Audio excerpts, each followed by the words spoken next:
the group for class Chemistry 145, and we're going to show today how to clean contain random aromatic pieces or crap out of the water using chemistry. This is Kyle, Alonso, Mike, and I'm Paulo. Water treatment plants use a process of high rate flocculation sealing called active flow, where ferric ions react with hydroxide to form a flock. Flocculation, a process where colloids come out of suspension in the form of flakes. It is a process of contact and adhesion whereby the particles of a dispersion form a layer-sized cluster.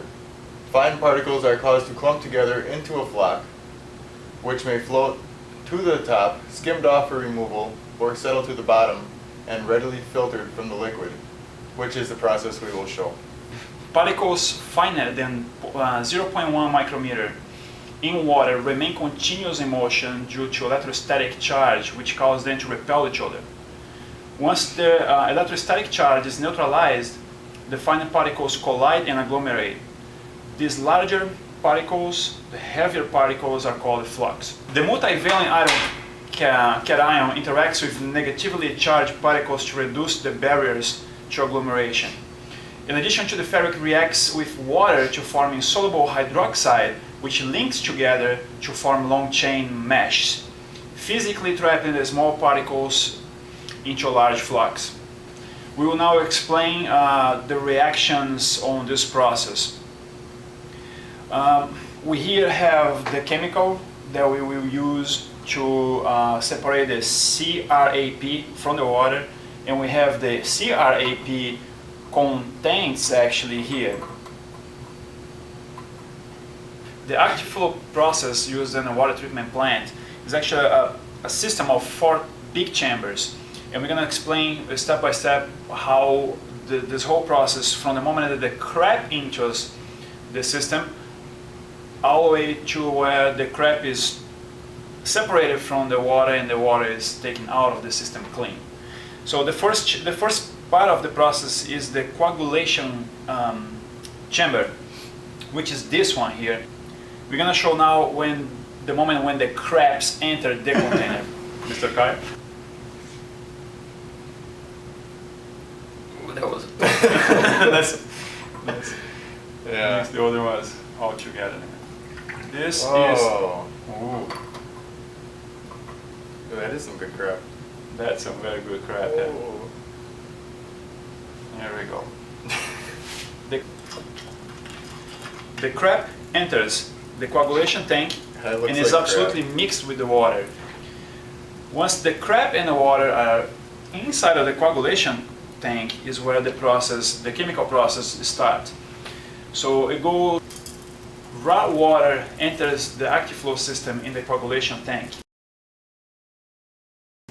Here, iron plus hydroxide reacts to form iron 2 hydroxide, which rearranges to form FeOOH2 plus H2O, which is an iron complex. As the reaction proceeds, the hydroxide from water reacts and is decomposed into H plus OH minus, and is consumed with H plus accumulating to form acidity. Of concern in this reaction is the accumulated H plus with alkalinity in the wastewater. The reaction does not proceed with shortage of bicarbonate. In the waters of eastern Wisconsin, with hard water, there is usually sufficient alkalinity present for nitrification, even with alkalinity consumption during the reaction of iron and water to form iron 2 hydroxide. In the waters like Florida, which is sulfide-based water, versus alkaline-rich waters of hard water from limestone aquifers, bicarbonate alkalinity needs to be added after a coagulation process with a trivalent metal, iron or aluminum. Influent wastewater at the heart of the Valley Metropolitan Sewage District is metered, sampled, and screened prior to being pumped to active flow process. Ferric sulfate is added to the active flow inlet. The coagulated water enters the coagulation tank, which has a hydraulic retention time of about 1 minute, then flows to an injection tank where the sand ballast may be added. which also has a hydraulic retention time of about 1 minute. The ballasted flock flows into a maturation tank for a 3-minute hydraulic retention time. A polyacrylate polymer, which in the straight chain form, used as a thickener and suspending agent, is added here for additional colloidal removal. The treated water enters a settling tank where the flock settles to the bottom. The settled material in the settling tank, which has a hydraulic retention time of about 60 minutes, is sent to a hydrocyclone which separates the flock from the sand. The clarified water flows to an additional process.